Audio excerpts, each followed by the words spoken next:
நேத்திக்கு ஆரம்பிக்கும்போது சொன்னல ஃபர்ஸ்ட் கேமை வெற்றியோட ஆரம்பிக்கணும். அது எஸ்ஆர்ஹெச் மட்டும் கிடையாது, இந்த டீமுக்குமே நிறைய பேரோட செமிஃபைனலிஸ்ட் அதாவது பிளே ஆஃப் லிஸ்ட்டில் வந்து ராஜஸ்தான் ராயல்ஸ் இருப்பாங்க. எல்லாரும் ஹல்லா போல் கொஞ்சம் நல்லா போல் அப்படிம்பாங்க. ஆனால் இப்போ லக்னோ சூப்பர் ஜெயிண்ட்டுக்கு அகேன்ஸ்டாக ராஜஸ்தான் ராயல்ஸ் ஆட போகிறாங்க.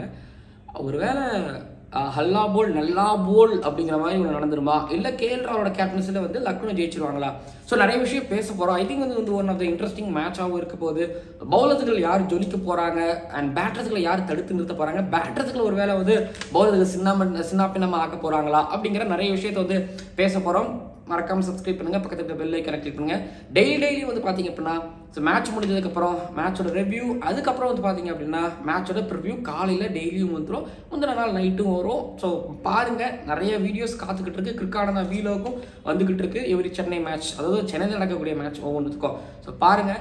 ஜெயலலிதா லேடிஸ் அண்ட் ஜென்டில்மேன், இந்த ஐபிஎல் 2024 மட்டைப்பந்து பாய்ஸில் ஜெய்ப்பூரில் நடக்க இருக்கக்கூடிய Rajasthan Royals versus Lucknow super ஜெயிண்ட்டோட ஸோ 4வது இந்த ஐபிஎல் 2024 போட்டியோட pre analysis and fantasy predictions பார்க்க வந்திருக்கிறீங்க.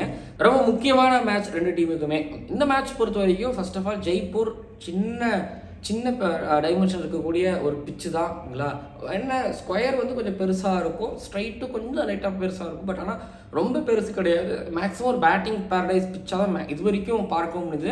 கவுக் ஆர்டர் பெருசாக இருக்கும் பொழுது லெக் ஸ்பின்னர் ஃப்ளைட் பண்ணி இல்லை ஸ்லோவஸ்ட் பால்கள் போடக்கூடியவங்களாம் வந்து நல்லா பவுல் பண்ணி விக்கெட் எடுத்து ரெஸ்ட்ரிக்ட் பண்ணுறதுக்கு ஒரு வாய்ப்பு இருக்குது. டேல் நடக்குது அப்படிங்கிறதுலாம் எனக்கு பெருசாக வந்து டாஸை வின் பண்ணி ஃபஸ்ட்டு பேட்டிங் பண்ணணும், டாஸை வின் பண்ணி பவுலிங் போகணும் அப்படிங்கிற மாதிரிலாம் தாட்லாம் எனக்கு கிடையாது. ஸோ டாஸ் எனக்கு தெரியும் பெரிய குரூஷியலான விஷயமா இருக்கவும் இருக்காது. பட் எந்த டீமில் நல்ல ஒரு பவுலிங் அட்டாக் பேட்டிங் அட்டாக் இருக்குது, அவங்க தாராளமாக ஜெயிப்பாங்க. யார் நல்ல கிரிக்கெட் ஆடுறாங்களோ அவங்க ஜெயிப்பாங்க.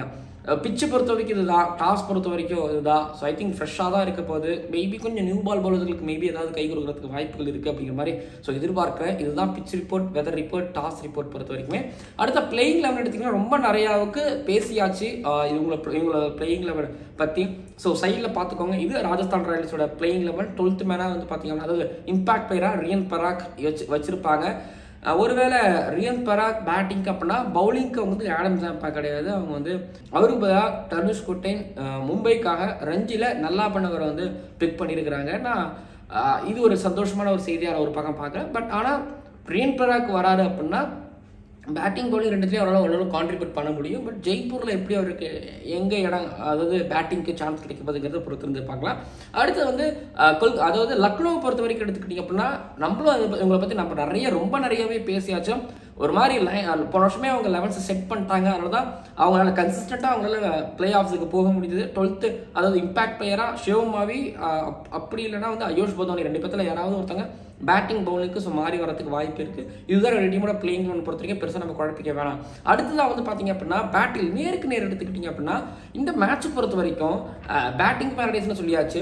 பட் பவுலர்ஸ்களோட கான்ட்ரிபியூஷன் எப்படி இருக்க போகுது ஓகேங்களா. ஓவரால் 20 ஓவரும் பவுலர்ஸ்கள் எந்த அளவுக்கு டைட்டாக பவுல் பண்ண போகிறாங்க. நியூ பால் ஒரு சந்தீப் சர்மா, அந்த பக்கத்தில் இருக்கக்கூடிய ஒரு தேவ்தத் படிக்கல், ஒரு குயின்ஜிக்காக தீபக் ஹூடா, கேஎல் ராகுல், இந்த டாப் ஆர்டர் எப்படி போட போகிறாரு, எப்படி பிரித்து பவுல் பண்ண போகிறாங்க. டெத் ஓவர் சந்தீப் சர்மா ஒரு ஓவர் இப்படிங்கிற குழப்பங்கள்லாம் வந்து பார்த்தீங்க அப்படின்னா ரெண்டு டீம்லையுமே ஆல்மோஸ்ட் இருந்துகிட்டு இருக்கு. ரவி பிஷ்ணோய், அதுக்கப்புறம் அமித் மிஸ்ரா, ஒரு ஃப்ளாட்டாக போடக்கூடிய லெக் ஸ்பின்னர், ஃப்ளைட் பண்ணக்கூடிய ஒரு லெக் ஸ்பின்னர் இருக்கிறாங்க. ஜெய்ப்பூரில் வந்து அப்படி போகலாமா இல்லை மவியோட போகலாமா அப்படிங்கிற ஒரு குழப்பம் இருக்கும். ஆனால் எண்ட் ஆஃப் தி டே வந்து பார்த்தீங்கன்னா பேட்டர்ஸ்களை தடுத்து நிறுத்தணும் அப்படிங்கிறது தான் வந்து டாஸ்க். இப்போது ஆர்ஆர் பொறுத்த வரைக்கும் அவங்களுக்கு நியூ பாலில் அஸ்வினை வச்சு கூட ஸ்டார்ட் பண்ணலாம். ஏன்னா குயின்ஜிக்காக தேவ்தத் படிக்கல், நிக்லஸ் பரட், கீழே குருல் பாண்டியா வரைக்கும் இருக்காங்க. ஸோ மேலே டாப் ஆர்டர்லேயே ஒரு 2 லெஃப்ட் ஹேண்டர்ஸ் வராங்கிறதுனால அஸ்வினோட வச்சு அவங்க ஸ்டார்ட் பண்ணலாம். சந்தீப் சர்மா நியூ பால் அவங்க மாதிரி நல்லா ஹேண்டில் பண்ணுவார். லெஃப்ட் ஹேண்டருக்கு அகேன்ஸ்டாக லெஃப்ட் ஆர்ம் ஃபாஸ்ட் பால்ஸ் நல்லா பவுல் பண்ணலாம். ட்ரில் போல்ட் அவங்களுக்கு ஆப்ஷன் இருக்காங்க. ஸோ எக்கச்சக்கமான ஆப்ஷன்ஸ் இருக்காங்க, எப்படி பயன்படுத்த போகிறாங்க அப்படிங்கிறதும். அதுக்கப்புறம் அந்த பக்கத்தில் வந்து பார்த்தீங்க அப்படின்னா ஜாஸ் பட்லர் அவர் சிறப்பான ஒரு ஃபார்மில் ஐபிஎல்ல போன தடவை இல்லை. பட் இப்போ ரீசன்ட் பாஸ்ட் கிரிக்கெட்டில் அவரோட கேம் செயல்பாடுகள் அப்படிங்கிறது ஒரு பக்கம். பட் ஜெய்ஸ்வால், சஞ்சு சாம்சன், அதுக்கப்புறம் ஹெட்மயர்னு சொல்லிட்டு ஸோ ஸ்பின்னர் நல்லா ஆடக்கூடியங்க, ஃபாஸ்ட் பாலிங் நல்லா ஆடக்கூடியவங்க ஒரு பக்கம் அப்படின்னா அந்த பக்கம் ஒரு மொசின் கால் லெஃப்ட் ஆர்ம் ஃபாஸ்ட் பாலர் எல்லாருமே இந்தியாவுக்கு போது அவர் காயத்துக்குன்னு போடும்போது இங்கே எப்படி பவுல் பண்ண போறாரு. நவீன பவுலிங் என்ன வேணாலும் நீங்கள் சொல்லலாம், கோலி ஃபேன்ஸ் என்ன வேணாலும் நீங்கள் அவரை சொல்லலாம். பட் எண்ட் ஆஃப் தி டே வந்து பார்த்தீங்கன்னா அவர் நல்லா விக்கெட் டேக்கராக ஆல்மோஸ்ட் இருந்துகிட்டு இருக்கிறாரு. ஸோ பட் அவரோட பவுலிங்கை ஜெய்ப்பூரில் எப்படி எடுப்பட போகுதுங்கிறது எனக்கு ஒரு தயக்கம் இருக்குது. ஸோ இதை தாண்டி வந்து பார்த்தீங்கன்னா ஸ்பின்னர்ஸ் அவுட்ஸ்டாண்டிங்கான ஸ்பின்னர்ஸ் ராஜஸ்தான் ராயல்ஸில் இருக்காங்க. யுஸ்வேந்திர சகல் அண்ட் ரவிச்சந்திரன் அஸ்வின். அந்த பக்கம் ரவி பிஷ்ணோய், அதுக்கப்புறம் கூட அமித் மிஸ்ரா இருக்கிறாங்க. ஸோ 2 டீம்லேயும் வந்து பார்த்தீங்க அப்படின்னா ஸ்பின்னரை கம்பேர் பண்ணும்பொழுது ஆர்ஆர் நல்லா இருக்கிறாங்களா, எனக்கு தெரிஞ்சு லக்னோ நல்லா இருக்கிறாங்கன்னு சொல்லுவேன். அஸ்வின் ரெட் பாலில் ஒன்று பண்ணிட்டாரு, பட் ஒயிட் பாலில் என்ன பண்ண போறாரு அப்படிங்கிறது. பட் பிஷ்ணோயை பொறுத்தவரைக்கும் லெஃப்ட் ஹேண்டருக்கும் ரைட் ஹேண்டருக்கும் ஒரு மாதிரி வெளில எடுத்துகிட்டு போவார் அப்படிங்கிறது இருக்குது. ஸோ அப்படின்னு பார்த்தா ரெண்டு பேருமே தராசு தட்டில் ஒன்று தான் வைக்கணும்னு நான் நினைக்கிறேன். பட் சகல் பொறுத்த வரைக்கும் சகல் போடும்பொழுது அவருக்கு பின்னாடி வந்து ஸ்டாய்னிஸ், நிக்லஸ் போரான், கேஎல் ராகுல், இவங்க எல்லாமே வருவாங்க, குருல் பாண்டியெல்லாம் வருவாங்க. பட் இதில் ஒரு இன்ட்ரெஸ்டிங்கான விஷயம் என்னன்னா, சகலை ஃபேஸ் பண்ண போகிறது, அதாவது டெத் ஓவரில் கேஎல் ராகுல் இன்னிங்ஸ் எக்ஸ்டெண்ட் ஆகும்பொழுது சகல் தூக்கி போடுவார், விக்கெட் நிறைய விழும், பர்பிள் கேப் வின்னராகவே எப்பயும் இருந்துகிட்டு இருப்பாரு. ஒரு சீசன் அதிக விக்கெட் எடுத்தவரா ஆல்மோஸ்ட் அந்த இடத்துக்கு வந்துகிட்டு இருக்கும்பொழுது கேஎல் ராகுல் எப்படி சகலை டேக் ஆன் பண்ண போறாரு அப்படிங்கிறது ஒரு கேள்வியாக இருந்துகிட்டு இருக்கு. பட் நிக்லஸ் புரான் அவ்வளோ ஸ்பின்னுக்கு அகேன்ஸ்ட் அவுட் ஸ்டாண்டிங் ஒரு மாதிரி என்ன சொல்றது, ஒரு வேற மாதிரி ஆடக்கூடியவர். பட் சகல் எப்படி ஆட போறாரு, இப்போ டெத் ஓவரில் நீங்கள் ஆட போறது ஓகேங்களா, இவங்க லோவர் மிடில் ஆர்டர் அப்படிங்கிறது வந்து ஆட போறது ஒரு சகல், அதுக்கப்புறம் வந்து பார்த்தீங்கன்னா ட்ரெண்ட் போல்ட், அதுக்கப்புறம் வந்து பார்த்தீங்க அப்படின்னா சந்தீப் சர்மா. ஸோ சகல் 2 ஓவர் போடுவார், Sandeep Sharma 1 over, Trent Boult ஒரு ஓவர். ஸோ 4 ஓவர் இவங்க பவுல் பண்ணுவாங்க, இல்லை ட்ரெண்ட் போல்ட் 2 ஓவர். ஸோ 20 ஓவரும் வந்து பார்த்தீங்கன்னா ஒரு மாதிரி சேலஞ்சாக 2 டீமுக்கு இருக்க பொழுது, எஸ்பெஷலி வந்து பார்த்தீங்க அப்படின்னா எனக்கு லக்னோ அந்த மேட்ச்சில் ஜெயிச்சா நல்லா இருக்கும்னு எனக்கு தோணுது. ஸோ பார்ப்போம் என்ன நடக்க போகுதுன்னு சொல்லிட்டு. ஏன்னா அந்த பக்கம் ஆர்ஆரில் ஒரு ஜெய்ஸ்வால், ஜாஸ் பட்லர், சஞ்சு இவங்க தான் இருக்கப்படுது. இந்த பக்கத்தில் வந்து பார்த்தீங்கன்னா ஒரு ஃபைட்டிங் ஸ்பிரிட் இருக்கக்கூடிய ஒரு டீம் பவுலிங் அவங்க கிட்ட இருக்கு. அமித் மிஸ்ரா, மொசீன் கான், நபீல் உல் பிஷ்ணோய். பட் அந்த பக்கத்தில் எடுத்துக்கிட்டிங்கன்னா எக்ஸ்பீரியன்ஸ் வைஸ் ஆர்ஆர் எந்த விதத்துலையும் சந்தேகமே கிடையாது.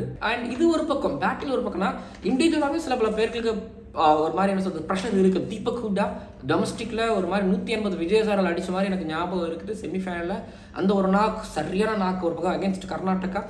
அடுத்தது வந்து பார்த்தீங்க அப்படின்னா அவர் இப்போ எப்படி ஐபிஎல் ஆட போறாரு, ஜாஸ் பட்லர் இந்த ஐபிஎல் எப்படி பண்ண போறாரு, ஜெய்ஸ்வால் டெஸ்ட்ல player of the series award வாங்கிட்டு வந்திருக்காரு, ஒரு மாதிரி சென்சேஷனாக இருந்துகிட்டு இருக்காரு. இங்கே ஐபிஎல் இம்ப்ரூவ் ஆகி போன வருஷம் வந்து பார்த்தீங்கன்னா ஆல்மோஸ்ட் வேற மாதிரி வந்தார். பட் இங்கே ஜெய்ஸ்வால் எப்படி பண்ண போறாரு, அதுக்கப்புறம் ஹெட்மைட் அண்ட் ரோபன் பவல் அந்த மிடில் ஆர்டர் அவங்க வந்து ஸ்பின்னர்ஸுக்கு எகென்ஸ்ட் எப்படி ஆட போறாங்க. ஸோ ஸ்பின் அவங்க ஆர்டர்ஸ் கொஞ்சம் சொன்னக்கு காமிச்சாங்க, கஷ்டப்பட்டாங்க. பட் எப்படி ஆட போறாங்க அப்படிங்கிறது ஒரு கேள்வியாக இருந்துகிட்டு இருக்கு. ஸோ எனக்கு இத்தனை பேட்டில் இருக்கு, இந்த பேட்டில் யாரெல்லாம் வின் பண்றாங்களோ அவங்க தான் வந்து மேட்சை வின் பண்ணுவாங்க. அட்லீஸ்ட் இருக்கக்கூடிய அந்த new ball, middle over and death over, இந்த பேட்டில் 2 வின் பண்ணினா எனக்கு தெரிஞ்சு மிடில் ஓவரில் யார் ஒரு மாதிரி முன்னாடி போகிறாங்களோ ஸோ அவங்க டெஃபினட்டாக வின் பண்ணுவாங்க அப்படின்னு நான் நினைக்கிறேன். பட் இந்த பக்கத்தில் வந்து பார்த்தீங்கன்னா அஸ்வின் அண்ட் சஹல் இவங்க இருக்கும் பொழுது கொஞ்சம் ஐ திங்க் ஒரு மாதிரி எல்எஸ்ஜிக்கு கொஞ்சம் கஷ்டம் நான் நினைக்கிறேன். பட் பார்ப்போம். ஸோ ஆனால் ஆர்ஆர் பொறுத்த வரைக்கும் ஒரு பெரிய ஒரு ட்ராபேக் என்ன, இருக்கிறது 5 பவுலர்ஸாக இருக்கிறாங்க, எக்ஸ்ட்ராவாக ஒரு பவுலர் அவங்களுக்கு இல்லை அப்படிங்கிறதும் ஒரு ட்ராபேக்காக நான் பார்க்குறேன். அவேஷ்கானை ட்ரேட் பண்ணி கொண்டு வந்திருக்கிறாங்க. அவேஷ்கானு நியூ பாலில் பாயிண்ட் மட்டும்தானா, இல்லை மிடில் ஓவர்ஸில் மட்டும்தானா, டெத் ஓவரில் வருவாரா அப்படிங்கிறது ஒரு கேள்வி இருந்துகிட்டு இருக்கு. பட் அவேஷ்கான் இது ட்ரேட் பண்ணி கொண்டு வந்திருக்கும் பொழுது அவரோட பர்ஃபார்மன்ஸும் நான் ரொம்ப விட்டு நோக்கிறேன். ஸோ இதுதான் 2 டீமோட analysis, pre analysis and batting பொறுத்த வரைக்குமே. பட் 2 டீமை பற்றி பேசும்போது எனக்கு ரொம்ப திருப்தியாக இருக்குது. இதில் வந்து ஜெயிக்க போகிறது ஐ திங்க் ஆர்ஆருக்கு ஒரு வாய்ப்பு இருக்குன்னு நினைக்கிறேன். லக்னோ சூப்பர் ஜெயண்ட்டுக்கு ஒரு பின்னாடி தான் ஒரு வாய்ப்பு இருக்குது. பட் ஆர்ஆர் 51% ஆஃப் சான்சஸ் இருக்குது ஜெயிக்கிறதுக்கு, Lucknow super giant 49% of chances இருக்குது. பட் எல்லாருக்கும் ஒரு கேள்வி இருக்கலாம், நான் கெயில் மேஸ் கேட்கறேன்னா இல்லை எனக்கு வந்து தேவ்தத் படிக்கல் நல்லா பண்ணிட்டு இருக்கிற கர்நாடகாவுக்கு இப்போ ரஞ்சி ட்ரோஃபிலுங்கிறத தாண்டி விஜயசாகர் ட்ரோஃபியில். பட் கூட குயின்டன் டி காக் வந்து ஒரு மாதிரி தடுமாறிட்டு இருக்காரு தான். ஆனால் ஒரு சாலிட் லெஃப்ட் ஹேண்டர் அவருக்கு ஒரு சான்ஸ் கொடுத்து அடிக்க வைக்கலாமே அப்படிங்கிறது என்னோட தாட். ஸோ அதுக்கப்புறம் சரியா பண்ணலாம், கெயில் மேஸ் கிட்ட போகலாம். கெயில் மேஸ் வந்து லைக் ஸ்டாய்னிஸ் இருக்கிறாரு, அப்படி எதுக்கு எனக்கு கெயில் மேஸ் அப்படிங்கிற ஒரு கேள்வி எனக்கு இங்கே வரவும் செய்யுது ஓகேங்களா. ஸோ இதுதான் ஓகேங்களா. பட் என்னை பொறுத்த வரைக்கும் ராஜஸ்தான் ராயல்ஸ் ஜெயிப்பாங்க அப்படின்னு நான் நினைக்கிறேன். அடுத்த ஃபேண்டசி லெவல் பொசிஷனை பொறுத்த வரைக்கும் வந்து பேட்டிங் பேரடைஸ்னு சொல்லிட்டேன். பட் இங்கே ஸ்பின்னர்ஸ் எடுக்கிறதுலேயே தயக்கம். பட் ஃபாஸ்ட் பாலர்ஸ் முடிஞ்ச அளவுக்கு எடுங்க. நியூ பாலில் கொஞ்சம் ஏதாவது கை கொடுக்கலாம். நியூ பாலில் யாராவது ஒருத்தவங்க எடுத்துட்டா தான் அடுத்து ஸ்பின்னர்ஸுக்கு விக்கெட் வரதுக்கு வாய்ப்பு இருக்குது. பட் ஒரு ஃப்ளைட் பண்ணி அண்ட் இருக்கக்கூடிய என்ன சொல்கிறது ஃபீல்ட் செட் பிச்சை வச்சு ஸ்பின்னர்ஸ் எடுத்தால் ஆச்சரியத்துக்கு இல்லை. அந்த வகையில் நான் பேட்டிங்கில் ஜெய்ஸ்வால், ஹெட்மே, தீபக் ஹூடா எடுத்துருக்கிறேன். தீபக் ஹூடாவை நிறைய பேர் எடுக்கிறதுக்கு வாய்ப்பு இல்லை, ஏன்னா அவர் மேலே நிறைய பேருக்கு ஒரு மாதிரி நெகட்டிவ் தாட்ஸ் இருக்கலாம். பட் நான் பிக் பண்ணியிருக்கிறேன், மேபி ஏதாவது ஒன்று பண்ணலாம். ஆல்ரவுண்டர் பொறுத்தவரைக்கும் ஸ்டாய்னிஸ் நியூ பால் ஒரு கையில் வரலாம். அதுக்கப்புறம் வந்து கண்டிப்பாக பேட்டுக்கு அடைச்சிட்டு வருவாங்க ராஜஸ்தான் ராயல்ஸ் பொறுத்த வரைக்கும். அதனால் அவரால் ஒரு 20-30 ரன் ப்ளஸ் ஒரு விக்கெட் 2 விக்கெட் எடுத்தாருன்னா பெனிஃபிட் தானே. அடுத்து பவுலிங் எடுத்துக்கிட்டீங்கன்னா ட்ரெண்ட் போல்ட், யுஸ்வேந்திர சஹல், நபீல் உல் ஹக். நபீல் உல் ஹக் நான் சொல்லிட்டேன் முன்னாடியே விக்கெட் டேக்கரா நான் போகிறேன், ஒரு ரிஸ்க் எடுத்து பார்க்குறேன் நபீல் உல் ஹக் விஷயத்தை பொறுத்த வரைக்கும். Yuzvendra Chahal and Trent Boult இவங்களை எடுக்காமல் இருக்க முடியாது. அதுக்கப்புறம் விக்கெட் கீப்பிங் பொறுத்த வரைக்கும் 4 பேர் எடுத்துருக்கேன். இது வரைக்கும் என்னோட கிரிக்கெட் ஃபேண்டசி ப்ரிடிக்ஷன்ல இவ்வளோ பேரை நான் ப்ரிடிக்ட் பண்ணதில்லை விக்கெட் கீப்பிங் பொறுத்த வரைக்குமே. ஈவன் அதில் தோனியாக இருந்தாலுமே நான் ப்ரிடிக்ட் பண்ணுவேன், நான் வந்து உங்களுக்கு சஜஸ்ட் பண்ண மாட்டேன். Buttler, Sanju Samson, Nicholas Pooran, Quinton de Kock. But de Kock எனக்கு டவுட்டாக இருக்குது. அப்புறம் நீங்கள் டேவிட் படிக்கல் எடுத்துக்கோங்க. எனக்கு ஓப்பனத்தில் 2 பேர் யாராவது ஒருத்தங்க எடுத்துக்கணும். அப்போ நீங்கள் டேவிட் படிக்கல் எடுத்துக்கோங்க, குவிண்டன் டிகாக் ட்ராப் பண்ணிடுங்க. இந்த ஒரு சஜஷன் சொல்லிட்டு நான் கொடுக்குறேன். But Nicholas Pooran, Sanju Samson, Jos பட்லரை பிக் பண்ணுறேன். சஞ்சு சாம்சன் ஏன்னா அந்த ஐபிஎல்னாலே சில பிளேயர்ஸ் நல்லா ஆடுவாங்க. பட் ஒரு 3-4 மேட்ச் சஞ்சு சாம்சன் ஆடுறதுக்கு ஒரு வாய்ப்பு இருக்குங்கலாம் நான் அவரை பிக் பண்ணியிருக்கேன். பட் இதுதான் டீம். ஸோ பேட்டிங் எடுத்துக்கிட்டீங்க அப்படின்னா ஓவரால் ஒரு 7 பேர் நீங்கள் பிக் பண்ணிட்டு இருந்திருப்பீங்க.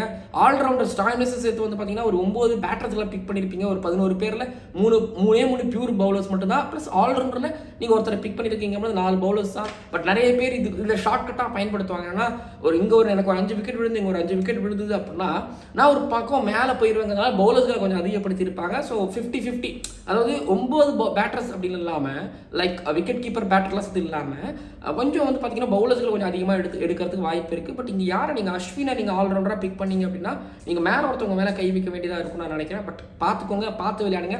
இதுதான் என்னோட டீம். கேப்டன் வைஸ் கேப்டன் சர்ப்ரைஸே வேணாம். ஜெய்ஸ்வால், யுஸ்வேந்திர சஹல், நிக்கோலஸ் புரான், ஓகேங்களா.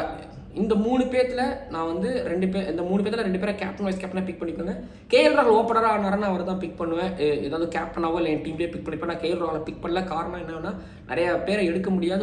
இன்னொன்று ஒரு மிடில் ஆர்டரில் வராருங்கிறதுனால அவர் வந்து நான் பிக் பண்ணல. ஓகேங்களா, டன். இந்த வீடியோ நிறைவடையுது, ப்ரீ அனாலிசிஸ் நிறைவடையுது. ரொம்ப தெளிவான ஒரு ப்ரீ அனாலிசிஸ் தான் இருக்குன்னு நான் நினைக்கிறேன்.